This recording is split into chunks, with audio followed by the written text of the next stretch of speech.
बोलिए व्रत मात की जय, जीव्रत मात की जय, जया मात की जय, विजया मात की जय। એવ્રત જીવ્રત વ્રતની વાર્તા। એક ગામમાં બ્રાહ્મણ અને બ્રાહ્મણી રહે। બંને સંતોષી હતા, પણ મોટું દુઃખ સંતાનનું હતું। સંતાન પ્રાપ્તિ માટે બ્રાહ્મણે મહાદેવજીના મંદિરમાં જઈ તપ કરવા માંડ્યું। જોત જોતામાં 7 દિવસ પસાર થયા, પણ મહાદેવજી પ્રસન્ન થયા નહીં।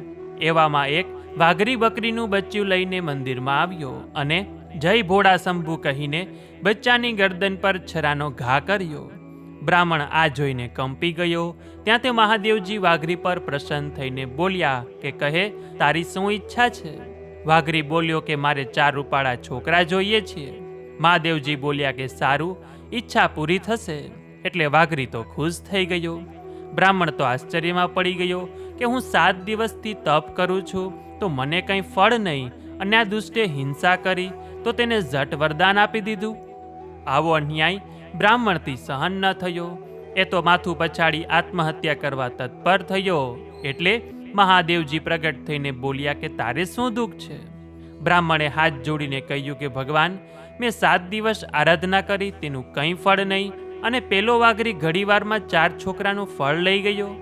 મહાદેવજીએ મંદિરની બહાર પડેલ છાણનો પોદળો તેને બતાવતા કહ્યું કે આ પોદળામાં કેટલા બધા કીડા ખદબદે છે, એવો જ વિસ્તાર વાઘરીનો થશે।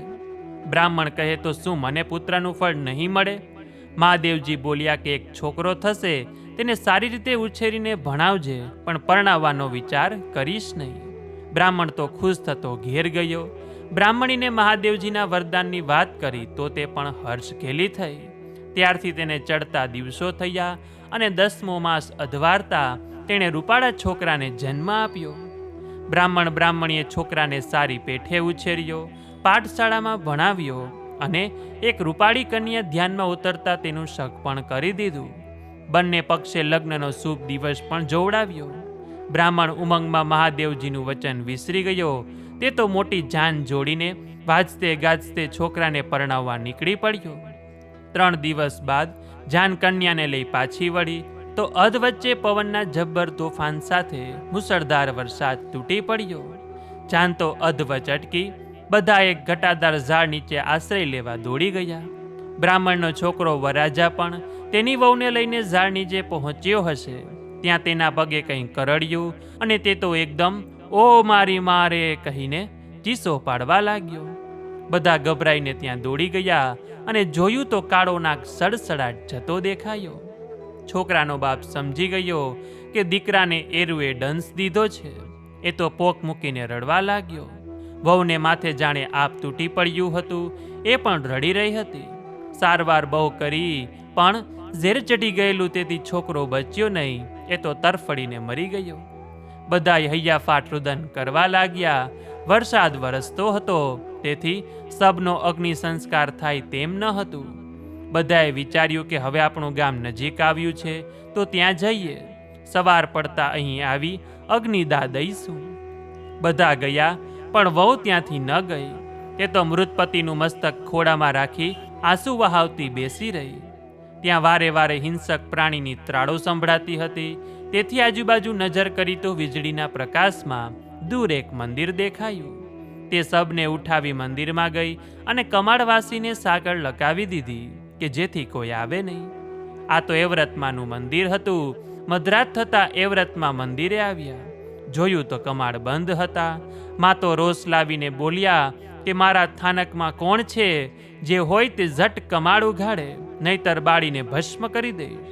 વહુએ કંપતા હાથે કમાડ ઉઘાડ્યું। સામે જ તેજના અંબાર સમા એવ્રતમાં ઊભા હતા। મંદિરમાં સપ પડેલું જોઈને માં બોલ્યા, અરે બાઈ, તું કોણ છે? અમારા થાનકમાં મર્દાને લાવી અપવિત્ર કરનાર તું કોણ છે? વહુ તો હાથ જોડીને બોલી કે મારી ક્ષમા કરો, હું તો દુખિયારી સ્ત્રી છું। મને પરણ્યાને હજુ 24 કલાક નથી થયા, ત્યાં તો રંડાપો લઈને બેઠી છું। મારા પતિને નાગ ડસ્યો છે, અને તેઓ મૃત્યુ પામ્યા છે। તેમનું સબ સચવાય તે માટે અહીં લાવીને બેઠી છું।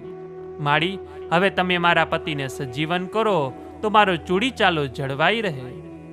એ વ્રતમાં કહે કે મારું કહેવું માને તો હમણાં જ તારા પતિને જીવતા કરું. વહુ કહે કે માળી, મારા સૌભાગ્યને ખાતર જે કહેશો તે કરીશ. ત્યાં તો મળદાએ એક બાજુ પડખું ફેરવ્યું ને એ વ્રતમાં અંતર ધ્યાન થઈ ગયા.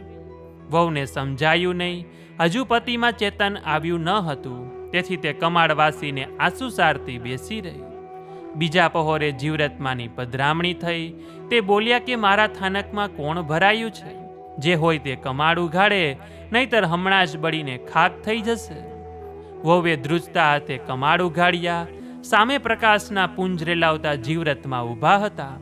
તે બોલ્યા કે બાઈ, તું કોણ છે? મારા થાનકમાં કેમ આવી છે? વહુએ બધી વાત કહી. પતિને જીવતા કરવાની નમ્ર વિનંતી કરી તો જીવરતમાં બોલ્યા કે મારું કહેવું માને તો હમણાં જ તારા પતિને સજીવન કરું. ત્યાં તો મળદાએ બીજી બાજુ પડખું ફેરવ્યું અને જીવરતમાં અંતર ધ્યાન થઈ ગયા. જીવરતમાં દેખાયા નહીં, તેથી વહુ વિચારમાં પડી ગઈ. હજુ પતિમાં ચેતન આવ્યું ન હતું, તેથી તે કમાડ બંધ કરી રુદન કરતી બેઠી. ત્રીજા પહોરે વળી જયામાં મંદિરે પધાર્યા અને બોલ્યા કે મારા થાનકમાં જે ભરાયું હોય તે તરત જ કમાડ ઉઘાડે, નહીતર બાળીને ભસ્મ કરી નાખીશ. વહુએ કમાડ ઉઘાડી જયામાને નમન કર્યું અને પોતાના પતિનો મૃતદેહ બતાવી બધી હકીકત કહી. જયામાં બોલ્યા કે મારી એક વાત માને તો હમણાં જ તારા પતિને સજીવન કરું. વહુએ હા કહી. જયામાં કંઈ પણ કહ્યા વગર અંતર ધ્યાન થઈ ગયા ને મળદું હાલવા લાગ્યું. વહુ તો રાજી થઈ. પતિમાં હજુ ચેતન આવ્યું ન હતું. ચોથો પહોર થયો ને વિજયામાની પધરામણી થઈ. વહુએ નમન કરીને કહ્યું કે માળી, મારા પતિને સજીવન કરો. વિજયામાએ જળની અંજલી મૃતદેહ પર છાટી. તે સાથે વહુનો પતિ સજીવન થયો. વહુને હર્ષ થયો. તેનો ચૂડી ચાંદલો અખંડ રહ્યો હતો. વિજયામાં પણ આશીર્વાદ આપી અંતર ધ્યાન થઈ ગયા. વહુએ વરને બધી વાત કહી. બહાર વરસાદ વરસતો બંધ થયો હતો. તેઓ ચાંદનીના પ્રકાશમાં ત્યાં કાકરીઓ વડે બાજી રમવા લાગ્યા. સવારના વરના બાપના ગામનો ગોવાળ આ મંદિરમાં માતાના દર્શન કરવા આવ્યો. તેણે બ્રાહ્મણના દીકરાને જીવતો વહુ સાથે બાજી રમતો જોયો. તે તો કંઈ ચમત્કાર થયો માની સીધો વરરાજાના બાપ પાસે ગયો અને બધી વાત કરી. આથી બ્રાહ્મણ હરખભેર મંદિરે આવ્યો. જોયું તો પોતાનો પુત્ર અને પુત્રવધુ બાજી રમતા બેઠા હતા. બ્રાહ્મણ તો ખુશ થઈને ગામમાં ગયો અને સગાવાલાને મંદિરે તેડી લાવ્યો અને પછી વાજતે ગાજતે વર વહુને પોતાના ઘેર લઈ ગયો. વહુ વર ખાય છે, પીએ છે ને મજા કરે છે. જોત જોતામાં 1 વર્ષ વીત્યું ને વહુને ગુલાબના ગોટા જેવા દીકરો જન્મ્યો. ઘરમાં બધાને આનંદ થયો. રાત પડતા જ એ વ્રતમાં આવીને વહુને કહેવા લાગ્યા કે વહુ, તમે તે દિવસે મારું વચન પાડવાનું કહ્યું હતું. મારે તારો છોકરો જોઈએ છે, આપી દે. વહુથી ના પડાય સી રીતે તેણે ખુશીની સાથે છોકરો એ વ્રતમાને આપ્યો અને માતાજી અંતર ધ્યાન થઈ ગયા. સવારે ઘોડિયું ખાલી જોતા સાસુએ પૂછ્યું કે વહુજી, દીકરો ક્યાં ગયો? વહુએ શું જવાબ આપે? કહ્યું કે હું તો જાણતી નથી. સાસુએ વહુને ન કહેવાના વચન કહ્યા અને ગામમાં વાત ફેલાવી કે ડાકણ વહુએ છોકરાને ભરખી લીધો. વળી 1.5 વર્ષ વીત્યું ને વહુએ દીકરાને જન્મ આપ્યો. રાતના જીવરતમાં આવ્યાને છોકરો માગ્યો. વહુએ તે પણ આપી દીધો. સવારના ઘોડિયામાં છોકરો ન જોતા સાસુએ વહુને બહુ ગાળો ભાંડી અને આખા ગામમાં વગવણી કરી. વળી પાછા તેને ચડતા દિવસો થયા. પૂરા દિવસે રૂપાળો દીકરો જન્મ્યો.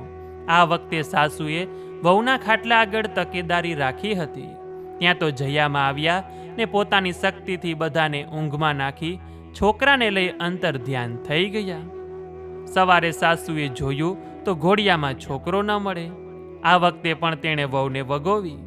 ચોથી વેળાએ વહુએ પુત્રને જન્મ આપ્યો.